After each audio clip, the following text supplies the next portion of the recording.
Thanks, Christina.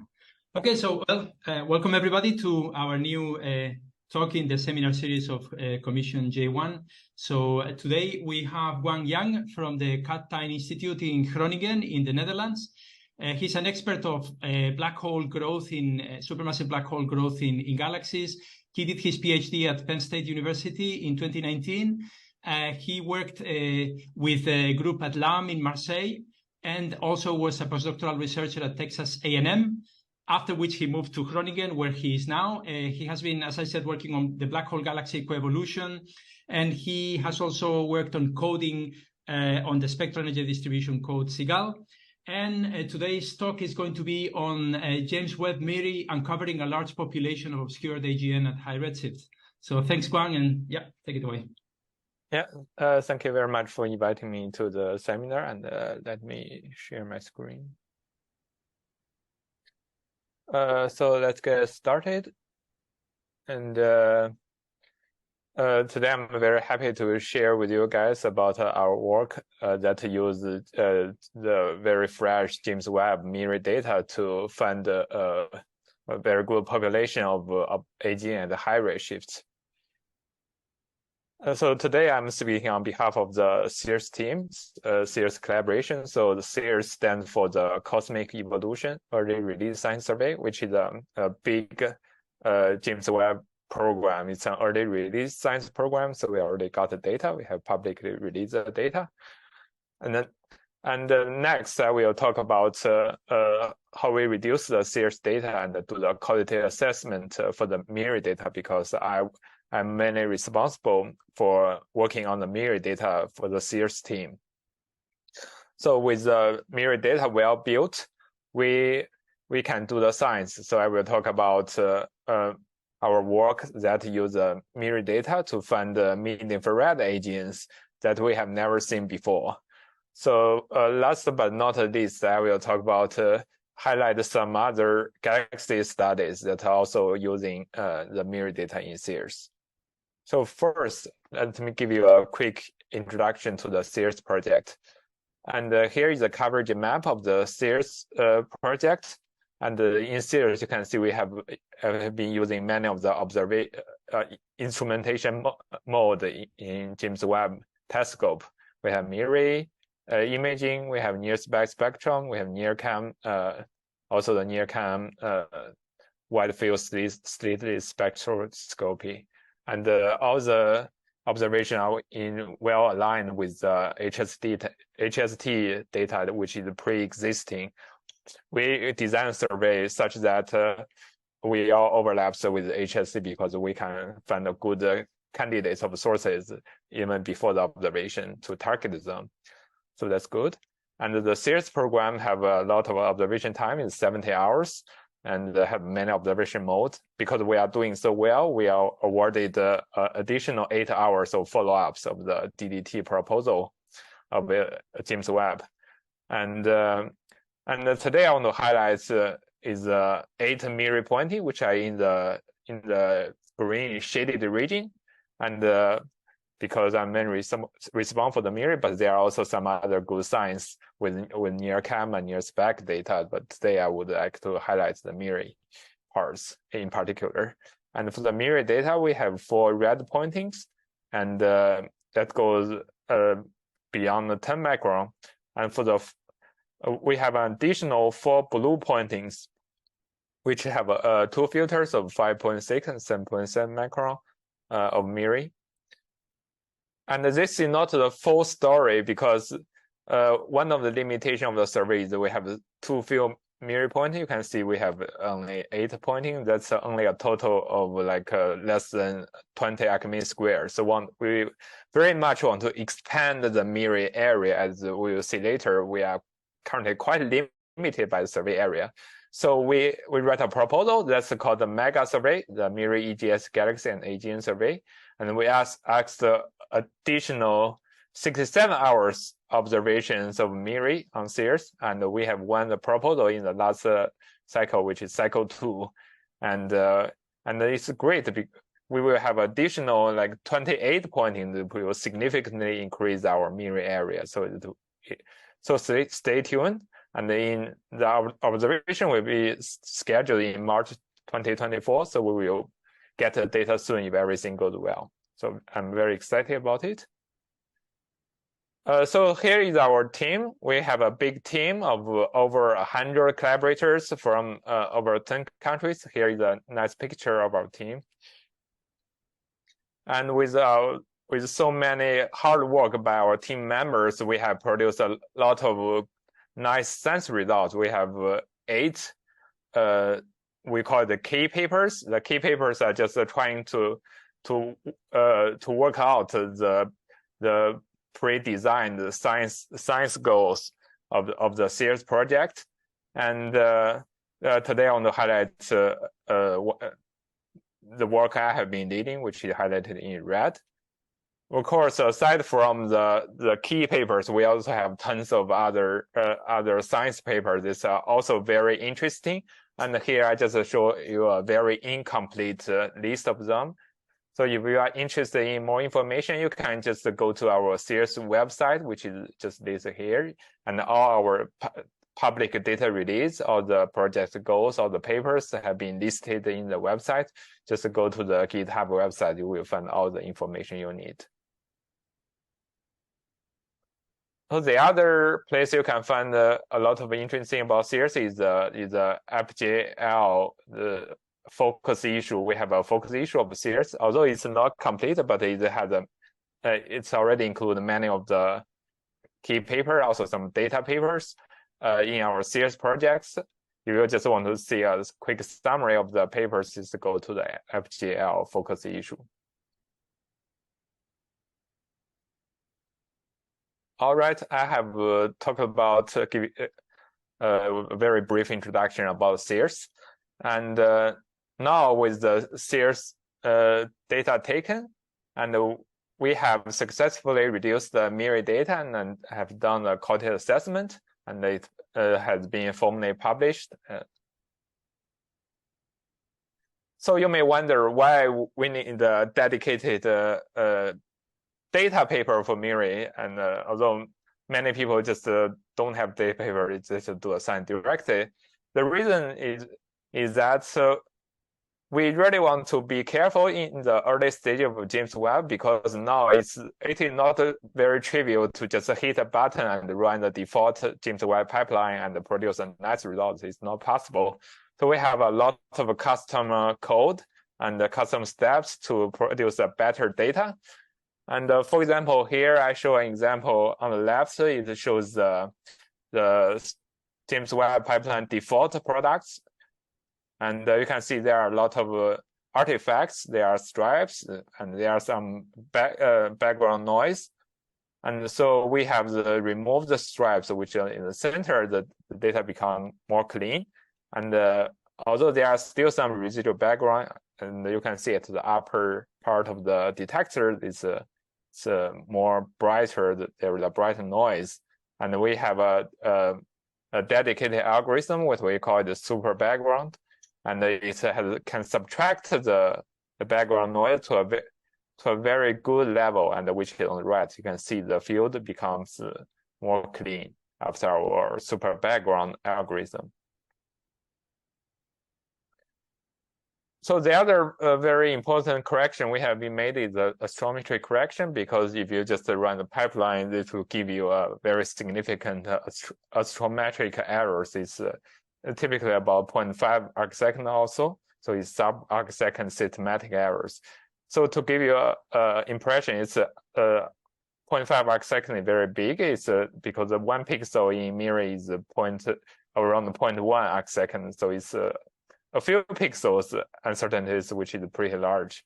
So to correct the astrometry, and we have built a dedicated HST catalog. We have aligned the James Webb astrometry to the HST catalog, which is because the HST catalog has been aligned with Gaia DR3.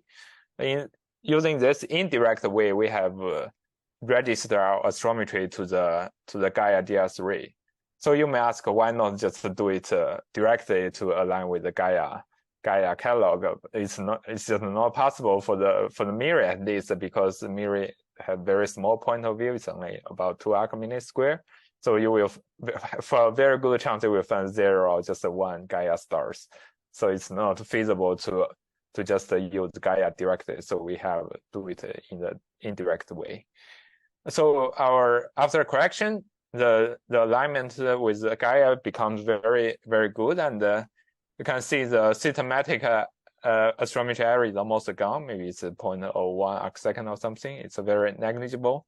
And the dispersion, we can reach that 0.05 arc-second, which is better for the 15 micron, which is better than half of the pixel. So here I show you the final mosaics of our data products for just one of the pointing, and here I show the RGB plot on the right, and you can see clearly. You can see the galaxies have very different colors, and some of them are red, some of them are blue, some of them are yellow, and I can talk later that all the physics are encoded in the different colors of MIRI. There are a lot of interesting things to discover.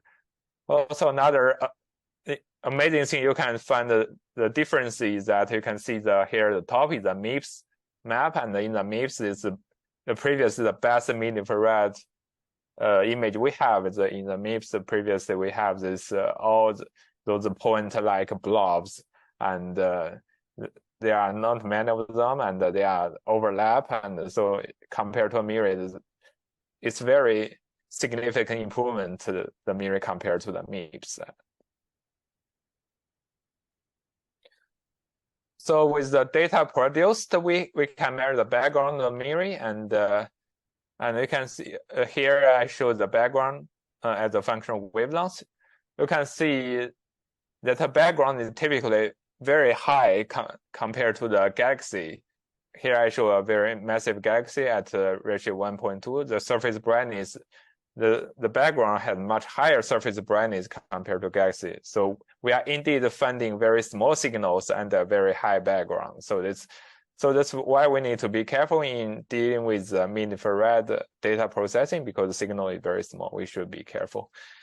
And we have measured the depths of our produced image, and we found that it generally agrees well with the ETC, which is an official tool by the Space Telescope for James Webb. The only exception is the 21 micron, and you can see here for the 21 micron, actually we are like a 0.9 magnitude shallower than the prediction. So we attribute the reason is because the 21 micron has a very high background, and our measured background is even higher than the predicted background. So that might be the reason. But for all the other 6 band, we are in pretty good agreement within 0.3 magnitude about with the ETC prediction. So we are doing a good job. So we further test the MIRI photometry using the stars, because although we don't have many stars, but they are good test of the MIRI photometry, because for stars you expect the MIRI photometry in mid-infrared should generally follows Rayleigh-Jeans power law, and actually we fit the photometry and found they are in perfect agreement with Rayleigh-Jeans power law. So that indicates we are indeed getting the very robust MIRI colors, and quantitatively we can reach about 0.03 magnitude by comparing with the Rayleigh-Jeans law. So we are reaching a very good accuracy in the MIRI colors. And with the MIRI data products, the first thing we can do is to compare the number counts of MIRI versus those from theoretical SAM models, as well as for the SPISAR channel 3 and channel 4 of IRAC. And for the 2 IRAC channel, we found that we are in a good agreement with the IRAC derived number counts, so that's a good thing. And when comparing with the model sort of agree with our MIRI number counts at the bright end, but they seem to be over-predict number counts at the faint end. So here are more comparison for the longer wavelengths of MIRI, and the agreement becomes worse, and basically our Santa Cruz SAM is the more recent SAM model by our team. Sort of under-predicts number counts at the bright end. It over-predicts at the faint end. Another SAM model is the Coley model. We found that they sort of systematically under-predict the number counts at all for all the flux levels. So for CEERS, there will be a lot of work to go after. If you are serious, you have seen this, and you must have wondered why there is a difference between the theoretical prediction and the observation. So we have the same puzzle too, because there are so many factors affecting this. There are galaxy, also AGN templates affecting this. There are AGN feedback that are all affecting these number counts. So hopefully in the future, the series can build better models to agree with our observation. So there are a lot of room for theoretical improvements. So there, as you probably have heard of it, there is a recent update of MIRI calibration that bring us an issue, and because in the most recent update, the calibration team of James Webb MIRI, and they have tuned down the flux level, especially for the blue band of 5.6 micron by 20% also. So the flux become 25% lower. So it poses us a very big question mark, because previously we sort of agree well with the Iraq. Here you can see that it's a comparison between our 5.6 micron and Iraq, and previously we were in very good agreement with Iraq, but recently they just tune it down, so we are like a 5%, 25% lower than Iraq flux. So that's a very annoying thing, and we are still working on it. If you have some ideas, just just let me know. We can discuss. So after this, hopefully I have give you an impression that MIRI is great, and we have successfully managed the MIRI data and to a very good level. And now we can use the MIRI data to do some actual science. So for me, since I'm mostly interested in AGN, so the first thing I have been doing is using the MIRI data to look at the MIRI data to find for the mid-infrared luminous AGNs. So first, I want to give you some background, and as we all know that AGNs are the actively growing black holes, and there is central black hole. The black hole accreting the matter around it, and by relieving the gravitational energy of the accreting matter, a lot of the energy has been released. So the disk of the surrounding the central black hole is very bright. However, for most of the time we cannot see the disk light directly. That's because there are a lot of dust around the AGN. As you can see, when the AGN is growing and there will be a lot of material surrounding it, and there will be a lot of dust.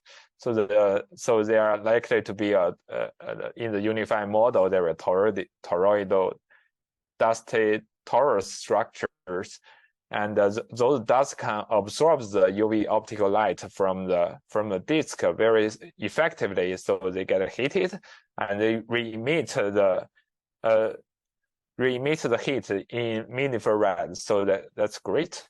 And with this wasted heat emission, we can observe in mid-infrared. So that's good. So MIRI has a very good capability in covering the mid-infrared wavelengths between 5 and 25 micron. So it's very exciting because the AGN emission is very strong in the mid-infrared because of the heated dust, as I mentioned before. You can see here is a template of the AGN emission at redshift 1.5. And here below I show the MIRI filter. The MIRI can well covers the rise of the AGN feature of the heated dust is very significantly different from the galaxy feature, which have features of the pole and it's relatively flat compared to the AGN. So with the MIRI, we have a good chance to differentiate the AGN and galaxy. Also, the other good thing is that we can really study the pole. The pole is emission, which are the emission features that are also very nice redshift indicators. So with the MIRI products, I'm showing you that MIRI is really going to revolutionizing our field. It's because compared to SPITZR, we really have a more than 10 times better than SPITZR in terms of both angular resolution and flux sensitivity. And you can see here that I have shown you that the RGB plot compared to MIPS is really a very great improvements. And in fact, many of the MIPS 24 micron sources might be just many sources got stuck together, and it's so crowded in the MIPS, and you cannot easily differentiate different fluxes. But for the MIRI, you can see most of the sources are not crowded and they are just well separated. We can do a very excellent job in studying their photometry, and also all the physics information are encoded in the color, so that's great. And the other improvement of MIRI compared to SPITZR is the band coverage. Because SPITZR, you have IRAC, the longest wavelength of IRAC we know is 8 micron, channel 4. And then you have nothing between 8 and 24 micron. For 24 micron, you have MIPS, but there is no filter between 8 and 24 micron. So this gives you a lot of room for model degeneracy. That's not good. But for MIRI, we have continuous band coverage between 5 to about 25 microns. So it's continuous. There is no room for model degeneracy. So we have formally published the AGN science paper and in the FGL. So I want to talk about this paper next. So our basic tool is our favorite code called Sigel, and because I'm one of the main developers of Sigel. And with the Sigel code, we can decompose the SED to the AGN as well as the galaxy component. Here, I just want to show you a very nice looking SED that's dominated by the AGN in the mid-infrared. You can see the orange lines are the AGN emissions, and you can see the AGN emission really rise toward long wavelengths in the mid-infrared. Here you can see in the image of the source, the source becomes very, very bright, even in a very long wavelengths of MIRI. And its neighbor, there is a disk galaxy in its neighbor. Here it is, and the flux become very low toward longer and longer wavelengths of MIRI. So there is really a big difference between the AGN and the galaxy SED. And here I just want to show you more examples of the SED-fit. And in the top panel is one galaxy dominated sources, and the AGN fraction is only 3%. It's quite negligible. And in the bottom panel, it's another galaxy. We call it a mixed system because it has both AGN and galaxy components. Oh, by the way, if you have some questions, feel free to interrupt me.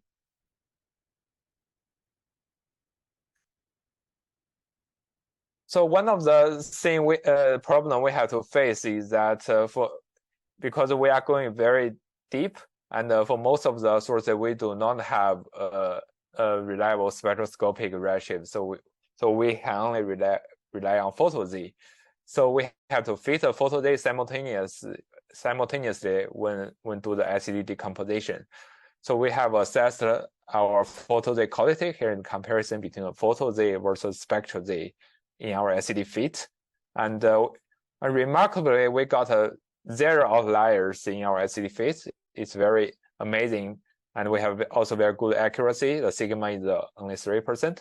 So we attribute the success of the photo Z to the the MIRI band that covers the Paul emission, because we see the Paul emission is really a good redshift indicator. So if we can fix the Paul emission, we can improve the photo accuracy, especially if reduce the number of outliers.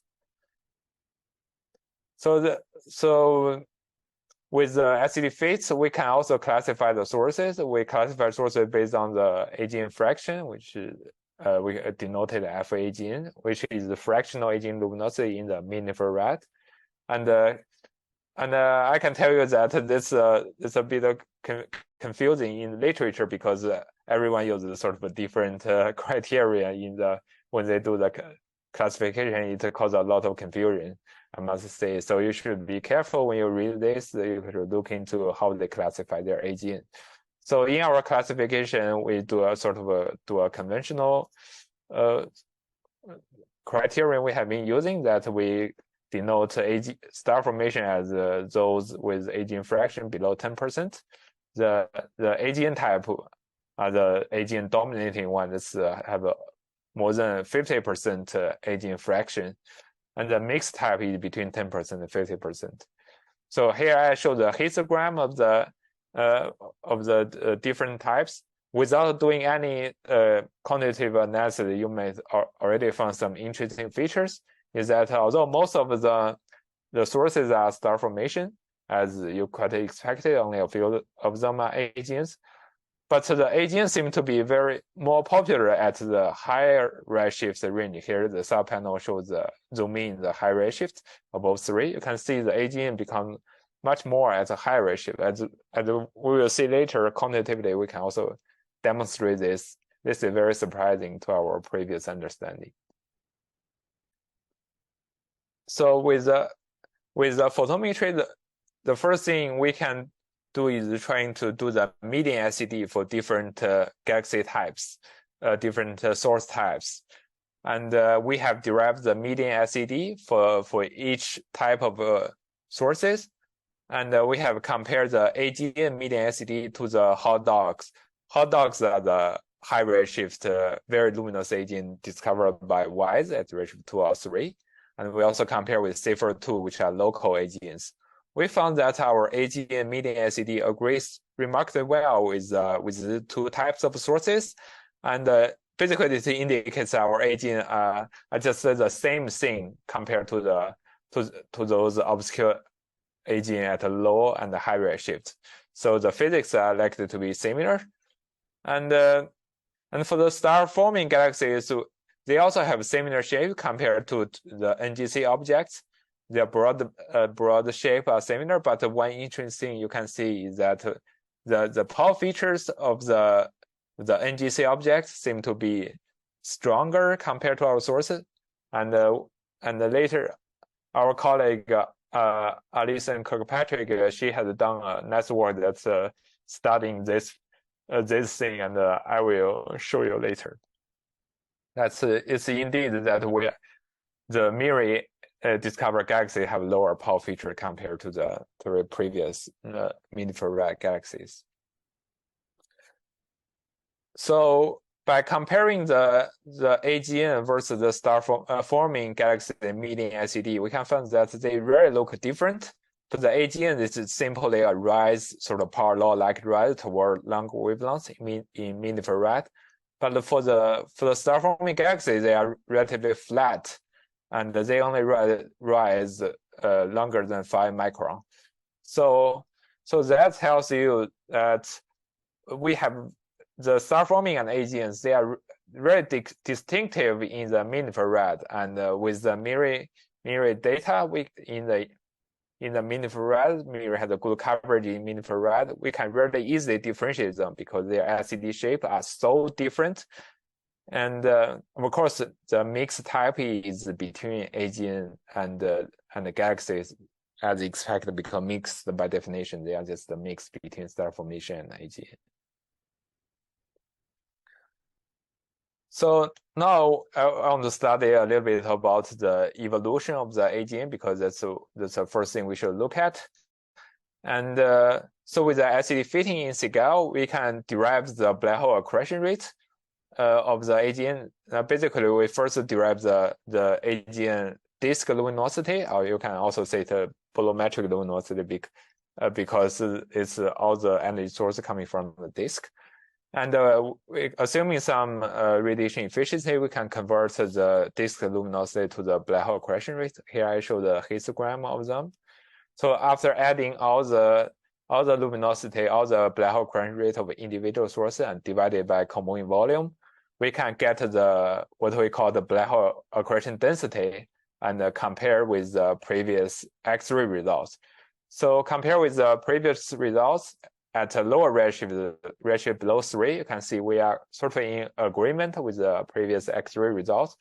But if you go to a higher redshift at redshift 3 to 5, you will find we are much higher than the X-ray results. X-ray results are the black lines.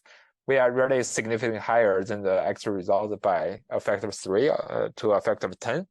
So it's very significant differences. And so we are thinking that MIRI really uncovers many X-ray missed obscured AGNs. Those AGNs are they have so many obscurations that you cannot find them in X-ray. So that's our interpretation of the results. So I think it's very exciting because our preliminary results show that there should be more AGNs in the high redshift. It's also in agreement with other studies using James Webb. And for example, Rebecca Larson have searched for the highest redshift AGN using CEERS data. And we have found there is a redshift 8.7 AGN, almost a redshift 9 AGN using the near spec data. Here is spectral of the AGN. And the H beta has a significant broad components. So it's definitely a broad line AGN.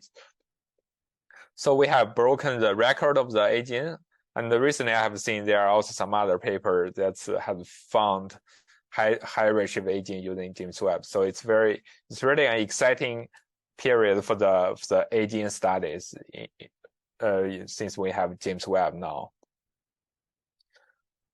And there are also some other evidence suggesting there are many more high redshift AGNs, and we call it extremely red objects. As those works are led by Guillermo Barrow, and he has selected the sources using near-cam colors. It's selected extremely red near-cam colors at redshift 5 to 7. We have a decent number of them, 37 of them. And their SED, you can see here, their SEDs are very, very red in the near-cam band. And they can be either fitted well with a massive dusty galaxies or obscure the AGNs. So I personally prefer the AGN scenario because if you want to force it to fit in with the massive galaxy, you need like 10 to the 10 solar mass galaxies and a very dusty galaxy of AV above 3. So it's very hard to imagine redshift 5 to 7. There are so many massive galaxies with so many dust. And also their morphology shows that they are unresolved. And so this also prefers the AGN scenario. So if they are really AGNs, so our understanding of the high redshift AGN evolution will be totally modified, improved. And because the AGN number density should be boosted by more than 100 times, so it will rewrite our understanding of AGN evolution. So, but the thing is that you really need the MIRI data to clarify their nature. So that's because you need the MIRI to cover the meaningful ray emission of these AGN to capture the emission from dusty torus. So unfortunately, for most of the sources, essentially for all those sources, we don't have the MIRI coverage. So that's why I'm so excited about the upcoming MIRI surveys, the mega surveys that will come soon. So the final part of the talk, I want to highlight some studies that's focusing on galaxies that also use MIRI. So the first is by the Alison Kirkpatrick, and she has studied the bulk of the MIRI galaxy, which are at redshift from 0 to 3, and of course most of them should be star formation, not AGN. and we call them the mid-infrared weak. It's not only they have relatively low mid-infrared luminosity, that's because MIRI is very sensitive. It's also because their mid-infrared colors are relatively weaker compared to the near-infrared colors. So in terms of SED, their SED are sort of bluer compared to the MIPS galaxies, which are at the more luminous ones. They have very significant SED shapes compared to the previous known MIPS galaxy. And their Pau features are relatively weak compared to the MIPS galaxy. So that's their feature. So the other thing, the other nice science have been done by Casey Popovich, who is my former postdoc advisor at Texas A&M. And Casey has studied the galaxy population at redshift 429 using the two MIRI blue filters, the 5.6, 7.7 micron. And we have found that after adding the two MIRI filters, the best fit model just become bluer after adding the MIRI filter. And that indicates the mass. The mass should be lower if you consider the MIRI data points. And so it has a very significant meaning. That's because that means previously we may have overestimated the cosmic stellar mass density significantly, and at redshift 9 we may have overestimated stellar mass density by 1 dex. So it's a big difference if this has been proved to be true and solid, and we will have to reconsider our galaxy evolution models. So not only high redshift galaxies are interesting, the lower redshift about 1 are also very interesting, because with the great angular resolution of MIRI, we can really resolve them. And here is a work led by Lu Shen, and who is currently a postdoc working with Casey. And we have, in this work, we have found that massive galaxies, here show a nice example of the spatially resolved galaxy. The massive galaxies are more compact in the mid-infrared in the Pau band, because we know star formation can be traced by the Pau emission. And so the Pau band shows how compact is star formation. And the Pau band, the morphology is more compact, much more compact in the NUV star formation band.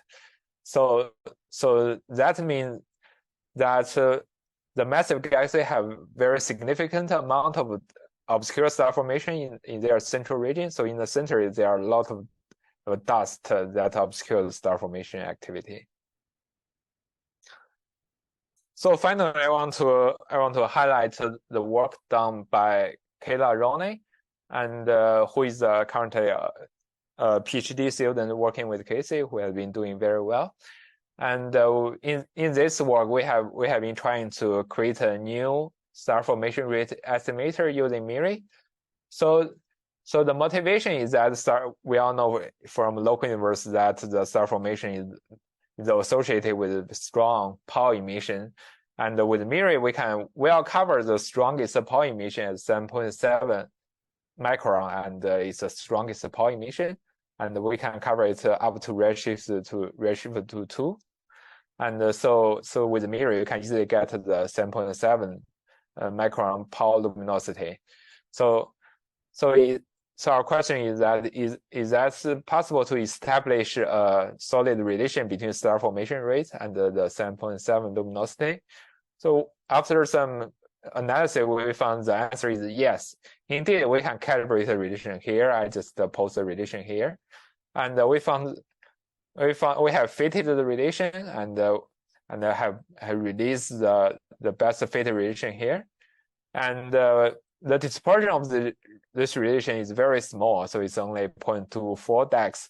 So that means if you have MIRI data, you can get the star formation rate very quickly to within a factor of 2 using our relation. So it's very good for future MIRI surveys, and you can just extract star formation rate very quickly and robustly using the relation. So I want to remind you again that we are coming up with a lot of new MIRI data, and because now nearly all the MIRI studies are limited by the relative small area of current MIRI data. For now, we only have 9 arc mean square for the red pointings, and soon when this will be changed, we will have 28 MIRI pointings that will greatly improve the quality and the robustness of the studies. And I'm so excited about this, and we can do additional many more works, and we will see if the preliminary results of MIRI still hold or not. So I'm very excited to see this. So for all the pointings, we have 28 pointings, increase the MIRI area by 8 times. And for all the pointing, it's not a single filter. For all the pointing, we have 4 filters. That's from 7.7 micron to 21 micron. So especially it's very good for AGN study because AGNs are relatively rare compared to the star-forming galaxies, and there are only fewer than 10 AGNs per pointings. And so previously AGN studies with MIRI are very limited by a small area, and we will have much more bigger sample for the AGN in the future with these new observations. So finally, I want to end up this talk with some key open questions about related to AGN in the very exciting James Webb era. And the first question is, can we really get a consistent picture of black hole evolution, especially high redshift? Because currently there are so many new results with James Webb. There are people using spectroscopy, using NIRCam, using MIRI to find those potentially AGN candidates. And the question is, are they really consistent or they are not consistent? If you're considering the selection effect, you consider the galaxy contamination, and etc. There are so many effects coming up. And so a very nice review paper is very needed now. And the second thing is that not only high redshift universe is interesting, there also should be more attention to be paid on the intermediate redshifts, ratio 1 to 3. So the question is, our previous results, mostly with X-ray, really hold or not? And can James Webb find all the X-ray agents, or James Webb can add more agents? So those questions are also interesting to me, and so more studies should be focusing on intermediate redshifts. So the third question is what we can learn from James Webb about the AGN galaxy co-evolution. It's the relation between AGN and the host galaxy properties. So for now, from my reading of arXiv every day, and I feel like most people are just focusing on the AGN itself using James Webb. They're trying to work out the number density, work out the SED properties. But how are the AGN properties related to a galaxy? Are they consistent with our previous understanding? So it's also a very interesting question. So the last question is, are the AGN unified model still hold in the James Webb discovered AGN, especially the high redshifts? So previously, our understanding are more or less based on the AGN unified model, which are dust detectors obscuring the central accreting disk. But the question is this model still hold for the James Webb discovered AGNs? And so to answer this question, you need really careful SED modeling of the James Webb SEDs. You need really a systematic study in the mini-farad. So I will just stop here. So thank you very much again for your listening, and I'm very happy to take questions. Okay, great. Thanks so much, Guang. That was really interesting data, amazing data from James Webb, and really, yeah, there will be lots of interesting things that will be coming from here. So, so now we have some time for questions. Please raise your hand if you have a question. Let me know. So in the meantime, I'm going to ask you, so could you please show us the slide where you were showing the way with Seagull, that you were basically showing some of the spectra and then basically how you classify those guys as obscured AGN? Sure. Yeah, that one is perfect.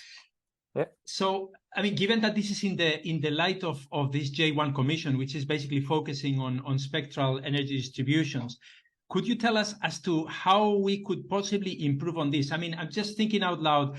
How sure are you that the objects that you're detecting are indeed what they are, obscured AGN? Or just thinking out loud, could you come up with a crazy idea where you could have a change in the composition of the dust particles, so you could end up getting something happening not in an AGN? I mean, I'm just trying to see how you could possibly falsify this, or could you say that you're absolutely sure that the objects that have been classified as the AGN are indeed what they are? So that's really a good question, and yeah, as for now, as a very preliminary work, so I just use the previous models and to fit them. As you can see, with the classified AGN, we double check by taking their median SED, and their median SED agrees well with the previous known AGN, specifically hot dogs and Seyfert too, and they agree well. So we say that our research is consistent. We do not find any difference, but it's still possible that some of the AGN are missing because their SEDs are different than the previous known AGN. So that's very possible. So that's very important to do some additional very careful SED search. That's why I posted the final question that the unified model, our current understanding of the unified model still work for the high redshift. So the better way is you just examine all the SED, and you find can the current AGN model fit them all well. And of course there must be some outliers. You just pick out the outliers, and you see can we improve the bad fit by for example introducing some new models.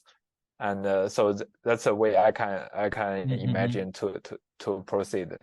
And yeah, but the current limitation is that we don't have a lot of samples, and for each of the MIRI points we only have a few agents. So that's a big issue. We cannot do a systematic studies now with this, but in the future, and we will have the new MIRI data here. Here we have expanded the AGN 7 by 1 order of magnitude. By then we can study the new SEDs much better. Yeah. Are you considering also complementing the studies that you're doing, basically using all of the MIRI with passbands, but could you actually also include NIRCam or NIRSpec data if you could? I mean, is this something in the project within CEERS that you could be doing as well? Yes, that's what we consider that's exactly what we are considering in the future. That's because here you can see we are tracing the NIRCam pointings with the new survey area, because previously, and it's most of the MIRI data are not aligned with NIRCam or NIRSpec, and now we have a dedicated survey that traces the NIRCam data. So by then we will use both NIRCam and MIRI data to fit them simultaneously with the AGN and Galaxy model. So stay tuned. That's what we are going to do next. For sure. So another avenue that perhaps you could explore, because this goes back in the title that you actually gave for the talk. You were saying JWST MIRI uncovers a large population of obscured AGN. So in terms of the number of objects that you have found, could you tell us as to how many you would expect, or whether this is surprising or not surprising, or what do models predict, if they predict anything at all? So I want to go to the black hole accretion density slides, and here it is. Yeah, basically here is a take-home message of the paper. Is actually we trying to compare the derived accretion density of MIRI versus the previous X-ray results, because previously we believe the X-ray selection is the most robust we can have. But with the X-ray comparison, we can see that they agree with the X-ray results pretty well at redshift below 3, but have a higher redshift between 3 and 5. We are much higher than the X-ray results by like a factor of 3 or even a factor of 10. So we are observing more AGNs actually compared to the X-ray predictions. So that's very exciting that we are seeing many AGNs that are missed by X-ray. So the natural explanation is that those AGNs are heavily obscured, and And you know, when you go to the Compton-Seek obscuration level, the X-ray cannot penetrating the obscuring material, and you cannot find the X-ray signals at all. So that's our best guess, and of course this is not the only approach. The other approach using the other evidence that's showing similar things that using a near cam, and we found the extremely red objects. It may also suggests that we are missing a lot of high redshift AGNs using our current understanding. Yeah, that's a good point. So any questions so far?